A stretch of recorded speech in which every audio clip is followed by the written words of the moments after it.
มันจะแซ่บว่าถ้วยนะไปบ่ใส่เอ้าก็ได้เสร็จก็ได้เสร็จมีน้ำกันครับเอามืออยาง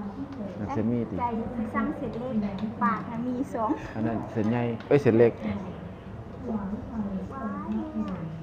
อยากกินเสร็จมีอยากกินเสร็จเล็ก แม่โอ้แม่เอาเส้นแม่เอาเส้นนี้แม่กินเส้นนี้ได้ปะคนผู้เก่ากินดูเด็กบ้างกินบ้างไม่ใช่ที่ร้านแบบไม่ใช่ดีนะเดี๋ยวกินเล็กอันนี้ร้านนี้ใส่ร้านดอนมง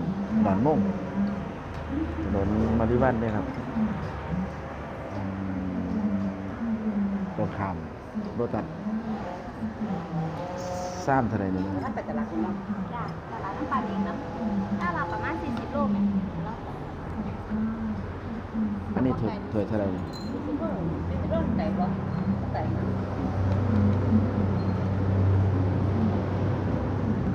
40 โลกับแลนประมาณไอ้คน30 นาทีนี่มาเที่ยวก่อนมาเที่ยวของเด็กตลาดแล้วมาเที่ยวบอกเงินก่อนเอาคือดีเดี๋ยวก็ต้องปลูกแม่ปลูกแม่กินด้วยนั่นเดี๋ยวกินได้เลยครับนิสัยเนาะแล้วปรุงกันทั้งวันอันที่จริงว่ามื้อนี้แม่เดี๋ยวว่าแม่พ่อแต่จะเดินมากกับแม่ก็พอออกตลาดนี้พอดีใส่ผักมันเนี่ยก่อนเป็นแม่พี่พอออกตลาดนี้พอจะนั่งเป็นสีนั่งสามนั่งหาอยู่เลยจ้ามันนั่งสองตลาดแต่นั่งถามเพื่อนเขาเลยแล้วว่าเสียแม่มาขายว่าแม่แต่ว่าหลังๆมากกลายเป็นพ่อกับแม่กลายเป็นออกตลาดแต่ก่อนบอกแล้วว่าเอาแคปชั่นนะไปเบิร์ดกูได้จะได้ไม่มากระแทกกันสิให้แม่หน่อยก็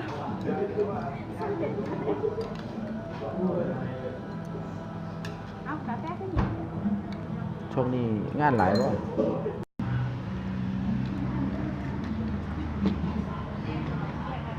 ไม่ได้งานใหญ่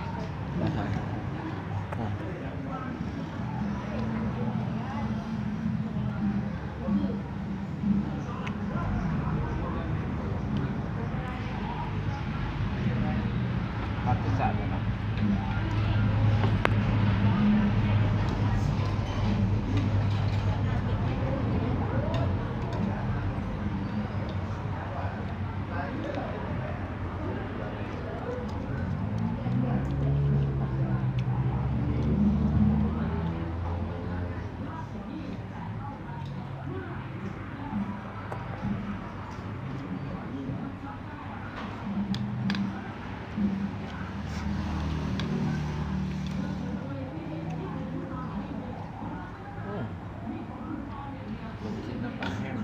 เข้มนิดนึง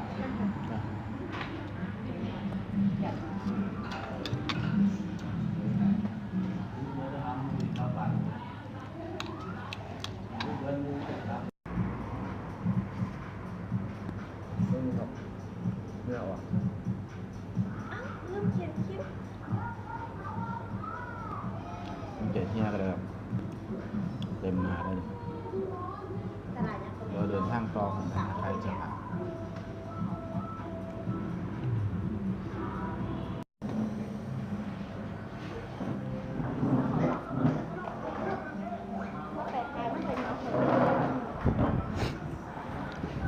มาเพื่อได้เป็นจับปื้งเริ่มเสือป่ะครับ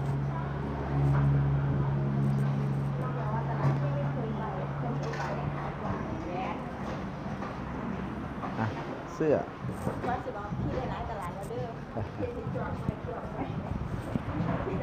ไปล่องเมืองครับไม่บ่ล่องบ่ลู